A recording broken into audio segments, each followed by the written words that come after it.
Hello friends, आप सबका स्वागत है मेरे चैनल अमूल्य प्रोग्रेस में। अभी तक हमने मनी बैंकिंग एंड फाइनेंस में सभी रिलेटेड टॉपिक कवर किए और पिछले वीडियो में हमने नेशनल इनकम का फर्स्ट पार्ट कवर किया था। अभी उसका दूसरा पार्ट देखेंगे और सेकंड पार्ट में हम कवर करेंगे उसके आगे के टॉपिक। पहले वीडियो में हमने कौन से टॉपिक कवर किए थे दोस्तों? पहले वीडियो में हमने कवर किया था नेशनल इनकम का मीनिंग, डेफिनेशन, फीचर्स और बेसिक कंसेप्ट। अभी इस वीडियो में हम कवर करने वाले हैं factors determining level of national income, उसके बाद methods in measurement of national income, मतलब मेथड्स क्या है नेशनल इनकम मेजर करने के, उसके बाद मेजरमेंट के इम्पोर्टेंस क्या है और मेजरमेंट में क्या डिफ़िकल्टीज आती है, वो सब हम इस सेकंड पार्ट में कवर करेंगे। तो देखते हैं अभी हमारे नेक्स्ट टॉपिक को। जो नेक्स्ट टॉपिक हम पढ़ने वाले हैं वो पहला टॉपिक है हमारा factors determining level of national income. कौन से फैक्टर्स हैं जो लेवल ऑफ नेशनल इनकम बढ़ाते हैं, डिटरमाइन करते हैं, नेशनल इनकम के लेवल को बढ़ाते हैं या फिर कम भी कर सकते हैं। तो पहला देखते हैं इसमें नेचुरल रिसोर्सेस। नेचर क्या करता है दोस्तों? नेचर ये हमें नेचुरल रिसोर्सेज का प्रोडक्शन करने के लिए हेल्प करता है। जैसे कि किसी कंट्री के पास land, fertile soil, necessary minerals like coal, iron, power resources ज़्यादा होते हैं और ये क्या करते हैं, कंट्री को हायर नेशनल इनकम जनरेट करने में मदद करते हैं। तो जो कंट्रीज़ अपने नेशनल इनकम का अच्छे से यूटिलाइजेशन, मतलब ऑप्टिमम यूटिलाइजेशन नहीं कर सकती, अच्छे से यूज़ नहीं कर सकती, वो कंडीशन के तौर पर हमेशा क्या होती है, अंडर डेवलप्ड रहती है। तो ये हो गया हमारा नेचुरल रिसोर्सेज। उसके बाद आते हैं हम लेबर पे। लेबर क्या है? लेबर में देखते हैं। लेबर ये कंसेप्ट ऐसा है कि labour is important for every production of wealth. Per capita income के बारे में अगर देखा जाए तो लेबर ये क्रूशियल रोल प्ले करता है, मतलब इम्पोर्टेंट रोल प्ले करता है। कैसे? अगर देखा जाए तो इसे हम कंट्रीज़ के पॉपुलेशन के तौर पर नाप सकते हैं। जहाँ की पॉपुलेशन ज़्यादा है वहाँ के नेशनल इनकम में हायर डिस्ट्रीब्यूशन का प्रॉब्लम होता है, और जहाँ की कम है वहाँ नेचुरल रिसोर्सेज ज़्यादा होकर भी उसका अच्छे से यूटिलाइजेशन नहीं कर सकते। तो ये है लेबर कंसेप्ट। अभी देखते हैं उसमें तीसरे फैक्टर को, वो आता है कैपिटल ये कंट्री के रैपिड ग्रोथ में हेल्प करता है। क्या करता है? रैपिड ग्रोथ में हेल्प करता है। Production of machinery and equipment ये इम्पॉसिबल है। अंडर डेवलप्ड कंट्रीज़ ये लैक ऑफ कैपिटल की वजह से प्रोडक्शन को बढ़ावा नहीं दे सकती। कैपिटल ये कंट्री के रैपिड ग्रोथ में क्या करता है? हेल्प करता है। Production of machinery and equipment ये इम्पॉसिबल है अंडर डेवलप्ड कंट्रीज़ के लिए, और अंडर डेवलप्ड कंट्रीज़ ये लैक ऑफ कैपिटल की वजह से क्या करती है? प्रोडक्शन को बढ़ावा नहीं दे सकती। तो ये हो गया कैपिटल का मीनिंग। उसके बाद आते हैं हम नेक्स्ट फैक्टर पे। वो फैक्टर है हमारा ऑर्गेनाइजेशन। स्किल मैनेजमेंट ये हाई लेवल के प्रोडक्शन में मैंडेटरी है। स्किल मैनेजमेंट क्या है? हाई लेवल के प्रोडक्शन में मैंडेटरी है। जहाँ के कंट्रीज़ की इनकम लेवल ज़्यादा होती है वो इंडस्ट्रियल लेवल पे स्किल लीडरशिप अवेलेबल कर सकती है। तो ये हो गया ऑर्गेनाइजेशन फैक्टर का मीनिंग। उसके बाद आते हैं सोशल एंड पॉलिटिकल स्ट्रक्चर। ये क्या करते हैं? नेशनल इनकम को बढ़ावा देते हैं। अगर अच्छा इसका यूटिलाइजेशन होता है ना सभी का, तो ये नेशनल इनकम को बढ़ावा देते हैं या फिर कम भी कर सकते हैं। तो अब देखते हैं नेक्स्ट क्या है हमारा? Social and political structure. Social and political structure का ये ऐसा है दोस्तों, सोशल और पॉलिटिकल स्ट्रक्चर ये कंट्री के डेवलपमेंट में एक तो प्रिवेंट करता है या फिर उसको एक्सेलरेट करने में मदद करता है, मतलब बढ़ावा देने में, ग्रोथ में मदद करता है। अंडर डेवलप्ड कंट्रीज़ में ये बहुत सारे प्रिवेंशंस उत्पन्न कर सकते हैं, क्रिएट कर सकता है। जैसे सोशली देखा जाए तो इंडिया में जॉइंट फैमिली सिस्टम और कास्ट सिस्टम की वजह से प्रिवेंशन बहुत क्रिएट होता है, मतलब जो निग्लिजेंसी आती है वो बहुत ज़्यादा आती है। और पॉलिटिकली अगर देखा जाए तो अगर स्ट्रिक्ट एग्जीक्यूशन, अगर लॉ का अगर स्ट्रिक्ट एग्जीक्यूशन हो और ऑर्डर को फॉलो किया जाए तो कंट्रीज़ के डेवलपमेंट में ये एक अच्छा ज़रिया बन सकता है, अच्छे से हेल्प कर सकता है। तो ये हो गए factors determining level of national income. ये 5 फैक्टर्स है जो लेवल को डिटरमाइन करते हैं नेशनल इनकम के। अभी देखते हैं दोस्तों उसके नेक्स्ट पार्ट के बारे में। अभी देखते हैं methods in measurement of national income.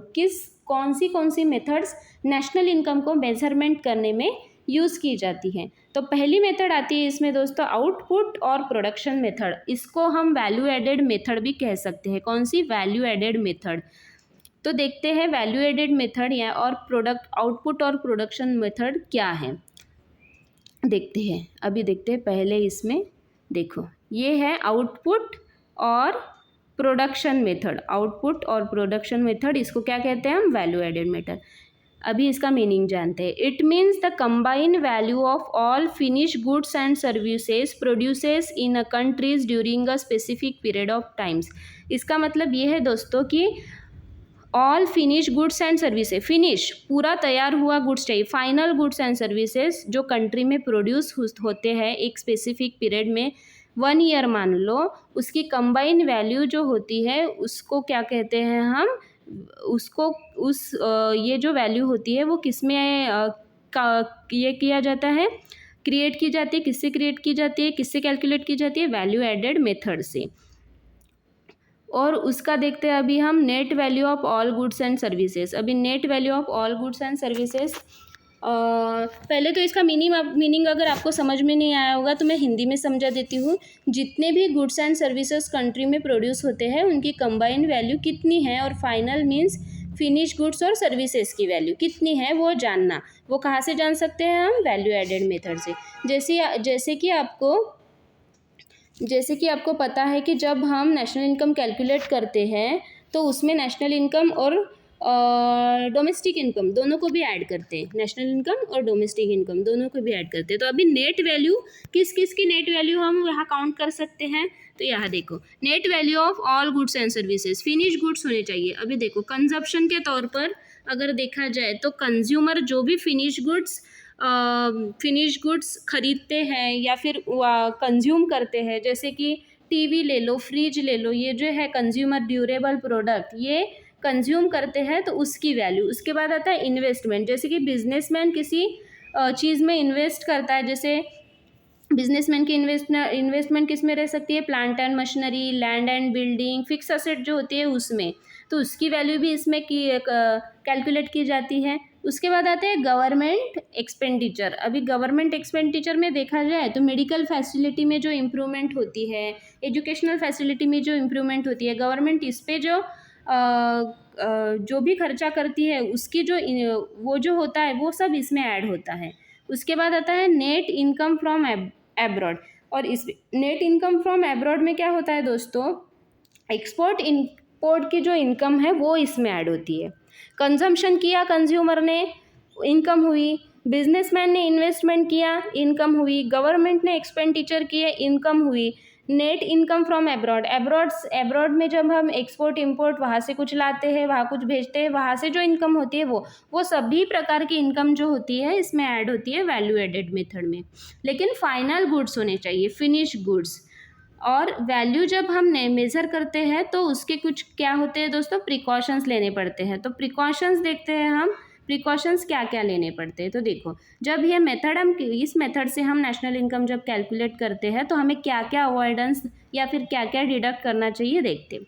इसमें अवॉइड करना चाहिए दोस्तों डबल काउंटिंग अवॉइडेंस, मतलब जो डबल काउंटिंग होती है उसको अवॉइड करना चाहिए। उसके बाद depreciation cost should be deducted, depreciation cost जो होती है वो डिडक्ट की हुई ही होनी चाहिए फाइनल गुड्स से। उसके बाद आता है दोस्तों included those final goods and services which is exchange for money only, जो गुड्स मनी के बदले एक्सचेंज किए जा सकते हैं, जो सर्विसेज मनी के बदले एक्सचेंज किए जा सकते हैं, सिर्फ वही इसमें इंक्लूड होते हैं। ये हो गई पूरी की पूरी वैल्यू एडेड मेथड, आउटपुट और प्रोडक्शन मेथड। ये हमने देख लिया अभी आउटपुट और प्रोडक्शन मेथड। अभी दूसरा है कि इसमें दोस्तों इनकम मेथड क्या है ये जानते हैं अभी हम। इनकम मेथड अच्छे से जानते हैं दोस्तों। इनकम मेथड क्या है? इनकम मेथड है all source of income are counted in income method such as, जो सोर्स के जितने भी इनकम के सोर्स है वो सारी चीज़ें इसके अंदर काउंट होती है, such as rent, wages, interest, profit, ये क्या हो गया? इनकम। और ये सारी चीज़ें इसमें इंक्लूड होती है। और इसमें क्या प्रिकॉशंस लेने पड़ेंगे फिर दोस्तों? प्रिकॉशंस ये लेने पड़ेंगे कि transfer of payment excluded, transfer जो पेमेंट ट्रांसफ़र होता है वो एक्सक्लूड करना पड़ता है, इंक्लूड नहीं करना पड़ता। तो कौन से पेमेंट होते हैं ट्रांसफ़र वाले? पेंशन हो गया, स्कॉलरशिप हो गया, प्राइज़ हो गया, लॉटरी हो गई, ये क्या है? ट्रांसफ़र इनकम है। इसको अर्न करने के लिए हम एफर्ट नहीं लेते, ये हमारी अर्निंग इनकम नहीं है, अर्न इनकम नहीं है, अनअर्न्ड इनकम है हमारी। तो ट्रांसफ़र इनकम को क्या करेंगे? एक्सक्लूड करेंगे। उसके बाद आता है net income from the abroad included. जो इनकम नेट से, अगर हमारा बंदा वहाँ काम कर रहा है तो उसकी जो इनकम हो गई, अब्रॉड में काम कर रहा है तो उसकी जो इनकम हुई दोस्तों, वो हमारी भी इनकम हुई थी, हम हो गई। वो हमने पहले पार्ट में हमने डिस्कस किया था। तो वो जो इनकम है वो हमें इंक्लूड करना है। उसके बाद बेगर इनकम एक्सक्लूडेड। बेगर इनकम को भी हम ट्रांसफ़र इनकम ही कह सकते हैं। ये जो इनकम आती है बेगर के पास, वो किसी की ट्रांसफ़र की हुई इनकम है, तो इसको भी हमें एक्सक्लूड करना चाहिए। ये हो गया national income calculated by income methods. तो ये इनकम मेथड आपको समझ में आ गई। तो अभी जो दोस्तों हमारी लास्ट वाली जो मेथड है वो है एक्सपेंडिचर मेथड। इसको भी हम डिटेल में जानेंगे। एक्सपेंडिचर मेथड में क्या है दोस्तों? Total expenditure added in this method which is done by consumer, businessman, government, in short counted all goods and services purchase value in this method. मतलब कंज्यूमर, बिजनेसमैन, गवर्नमेंट कितनी expenditure करती है वो सब इस मेथड में ऐड होता है। मतलब जितने भी गुड्स एंड सर्विसेज परचेस किए जाते हैं उसका जो परचेस वैल्यू है वो हम एक्सपेंडिचर मेथड के अंडर काउंट करेंगे। तो इसमें भी देखो दोस्तों एक्सपेंडिचर ऑन, अभी एक्सपेंडिचर कहाँ एक्सपेंडिचर जो है वो कहाँ, एक्सपेंसेस कहाँ कर सकते हैं? अभी कंजम्पशन में देखो, कंजम्पशन में क्या है? कस्टमर क्या करता है? कंज्यूमर ड्यूरेबल प्रोडक्ट अगर ख़रीदता है, टीवी हो गया, फ्रिज हो गया, एसी हो गया, जो भी हो, वो जो ख़रीदता है वो परचेस करता है, उसकी परचेस वैल्यू। इन्वेस्टमेंट करता है businessman, machinery, land and building, उसने परचेस किया, उसकी परचेस, मतलब ये भी एक एक्सपेंडिचर हो गया। ये एक एक्सपेंडिचर हो गया बिजनेसमैन का, उसका एक एक्सपेंडिचर। उसके बाद गवर्नमेंट करती है। गवर्नमेंट क्या करते हैं दोस्तों? गवर्नमेंट के एक्सपेंडिचर क्या हो सकते हैं? मेडिकल सेक्टर में एक्सपेंडिचर, एजुकेशन सेक्टर में, पावर सेक्टर, ट्रांसपोर्टेशन सेक्टर में जो एक्सपेंडिचर करती है वो सारे एक्सपेंसेस। उसके बाद आता है net income from abroad. Net income from abroad export import के जो भी एक्सपेंडिचर है वो सारी चीज़ें इसके अंदर इंक्लूड होती हैं। तो ये हो गए एक्सपेंसेस, जो एक्सपेंसेस के फैक्टर। अभी देखते हैं कि प्रिकॉशंस क्या क्या लेने पड़ेंगे एक्सपेंडिचर मेथड में। एक्सपेंडिचर मेथड में प्रिकॉशन लेने पड़ेंगे दोस्तों। डबल काउंटिंग एक्सक्लूडेड, जैसे हमने पहले देखा था प्रोडक्शन मेथड में, उसमें भी डबल काउंटिंग जो है वैसे एक्सक्लूड की थी, इसमें भी डबल काउंटिंग एक्सक्लूड करना है। और उसमें आता है नेक्स्ट ओल्ड गुड्स, मतलब second hand goods expenditure must not be included. जो सेकंड हैंड गुड है उसकी जो इनकम है वो इंक्लूड नहीं होती। उसके बाद old shares and bond purchase expenditure जो होते हैं वो भी इंक्लूड नहीं करने हैं। ट्रांसफ़र पेमेंट जो होता है, एक ट्रांसफ़र पेमेंट का expenditure by government not be included. तो ट्रांसफ़र पेमेंट कौन से हैं दोस्तों? ट्रांसफ़र पेमेंट है unemployment benefit, old age pension, interest on public डेब्ट, ये जो होते हैं ये सभी हमें इंक्लूड नहीं करने हैं। ये हो गई हमारी लास्ट एक्सपेंडिचर मेथड। तो ये जो 3 मेथड है, प्रोडक्शन और आउटपुट मेथड मतलब वैल्यू एडेड मेथड, उसके बाद आता है इनकम मेथड, इनकम को ही हम फैक्टर कॉस्ट मेथड कह सकते हैं। उसके बाद आता है एक्सपेंडिचर मेथड। ये तीनों से ही हम क्या कर सकते हैं? नेशनल इनकम कैलकुलेट कर सकते हैं। अभी देखते हैं दोस्तों importance of measurement of national income. क्यों इम्पोर्टेंट है मेजरमेंट करना नेशनल इनकम का? तो इसमें पहला आता है दोस्तों रिवील ओवरऑल प्रोडक्शन परफॉर्मेंस, मतलब कंट्री का ओवरऑल परफॉर्मेंस का प्रोडक्शन रिवील होता है। लेवल ऑफ प्रोडक्शन को per year, level of production per year की पता चलती है। लोगों का standard of living, per capita income assess कर सकते हैं। लोगों के स्टैंडर्ड ऑफ लिविंग से जो है वो पर कैपिटा इनकम क्या कर सकते हैं? असेस कर सकते हैं। तो ये हो गया रिवील्स ओवरऑल प्रोडक्शन परफॉर्मेंस। उसके बाद आता है दोस्तों analysis of the economy. National income के मेजरमेंट की वजह से इकोनॉमी ये क्या करती है? ग्रो करती है, ग्रो भी कर सकती है और डिक्लाइन भी रहती है। क्यों ये पता चलता है? ग्रो कैसे करती है और डिक्लाइन कैसे होती है ये पता चलता है नेशनल इनकम के एनालिसिस की वजह से। National income growing shows economy growing, मतलब नेशनल इनकम अगर ग्रो करती है तो इकोनॉमी भी ग्रो करती है, ऐसे पता चलता है। और national income remains affected, it indicates the economy is stagnant. अगर नेशनल इनकम अफेक्ट नहीं करती है, वो ग्रो नहीं करती है, तो समझ लेना कि इकोनॉमी भी ग्रो नहीं कर रही है। तो ये हो गया एनालिसिस ऑफ द इकोनॉमी, इसलिए भी ये इम्पोर्टेंस है नेशनल इनकम मेज़र करना। उसके बाद आता है display of contribution made by various sector. तीसरा इम्पोर्टेंस क्यों है मेजरमेंट का? नेशनल इनकम मेजरमेंट कंट्री के वेरियस सेक्टर का कंट्रीब्यूशन डिस्प्ले करता है, such as agricultural sector, manufacturing industry, trade, ETC, ये ट्रेड एक्सेट्रा, ये सभी की क्या होता है, सभी को डिस्प्ले करता है, सभी का कंट्रीब्यूशन क्या करता है, डिस्प्ले करता है। उसकी वजह से भी नेशनल इनकम को कैलकुलेट करना ज़रूरी है, मेजरमेंट करना ज़रूरी है। उसके बाद आता है दोस्तों distribution of national income among different categories. National income measurement ये different categories distributed national income estimate करता है, such as wages, profit, rent, interest etcetera. ये क्या होता है, उसकी वजह से भी नेशनल इनकम को कैलकुलेट करना, मेजरमेंट करना ज़रूरी है।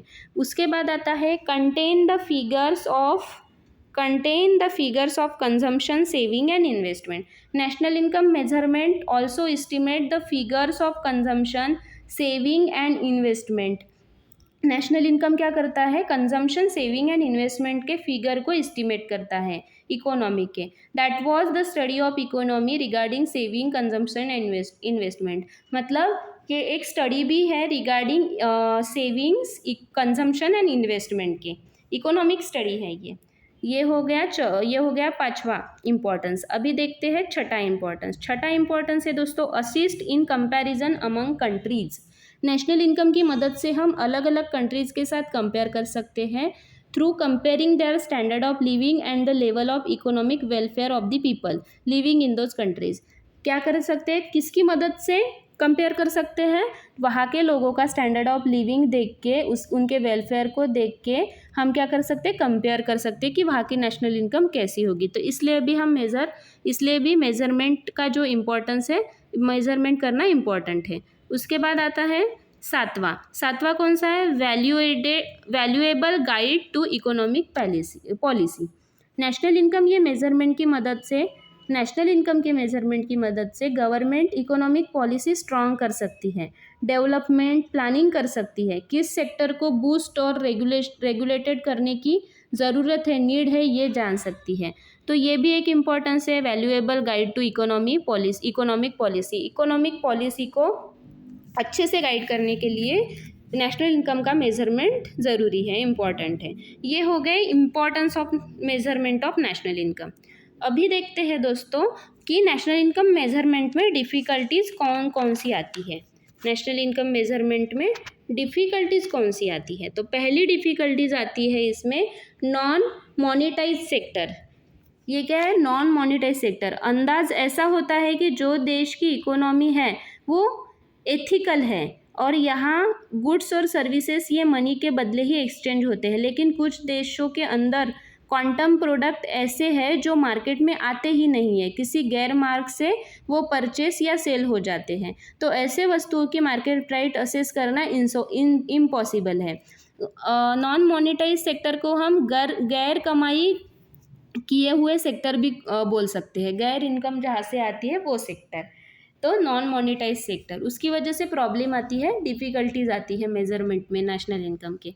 अभी दूसरा आता है इसमें lack of distinct differentiation of economic activities. India में वर्कर्स जो होते हैं वो साइमल्टेनियसली बहुत सारी एक्टिविटीज़ में एंगेज्ड होते हैं, तो ऐसे में नेशनल इनकम असेस करने में डिफ़िकल्टीज़ होती है। जो वर्कर्स होते हैं इंडिया में वो बहुत सारे मतलब साइमल्टेनियसली एक साथ 2 वर्क करते हैं, तो ऐसे इसमें क्या करते हैं ना, ऐसे इसमें नेशनल इनकम को, उनके इनकम को असेस करना डिफ़िकल्ट होता है, तो ये भी एक डिफ़िकल्टीज़ है। उसके बाद आता है कंसेप्चुअल प्रॉब्लम। कंसेप्चुअल मतलब दोस्तों इंडिया में नेशनल इनकम ये 3 डिफरेंट बेसिस पे एस्टिमेट होती है, which is production, income, expenditure, अभी हमने पढ़ा है। तो ऐसे में तीनों से उसे करेक्ट आइडेंटिफाई करना कठिन हो जाता है, हर एक की वैल्यू जो होती है वो डिफरेंट आती है, तो उसको आइडेंटिफाई करना कठिन होता है। डिफ़िकल्ट जाता है, तो ये भी एक डिफ़िकल्टीज़ है। उसके बाद आता है चौथा इसमें difficulties black money. A parallel economy operates through black money. जो इकोनॉमी है वो हमारी क्या कहा कैसे ऑपरेट्स होती है, ब्लैक मनी के थ्रू भी ऑपरेट्स होती है। और इस सेक्टर की जो एक्टिविटीज़ होती है वो रिपोर्टेड और अंडर रिपोर्टेड दोनों भी नहीं होती। प्रोडक्शन यूनिट ये कम रिकॉर्डेड होते हैं। इनकम टैक्स अवॉइडेंस के लिए अलग अलग सोर्स से मिलने वाली इनकम को कम रिकॉर्ड किया जाता है। तो ये होता है ब्लैक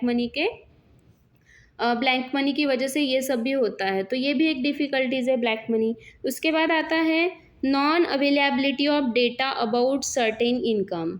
स्मॉल प्रोड्यूसर्स और हाउस होल्ड एंटरप्राइजेस का डेटा ऑनेस्टली अवेलेबल ना होने के कारण कुछ लोग फैमिली लेवल पे ही और स्मॉल लेवल पे ही प्रोड्यूस करते हैं, और कुछ अनएजुकेटेड होने के कारण unable to maintain their accounts, मतलब उनका अकाउंट्स मेंटेन नहीं कर सकते वो। तो ऐसे में नेशनल इनकम मेजरमेंट में डिफ़िकल्टीज आती है। ये हो गया non availability of data about certain income. उसके बाद आता है different difficulties in sampling technique. National income measurement में सेंट्रल स्टैटिस्टिकल ऑर्गेनाइजेशन मतलब और नेशनल सैंपल सर्वे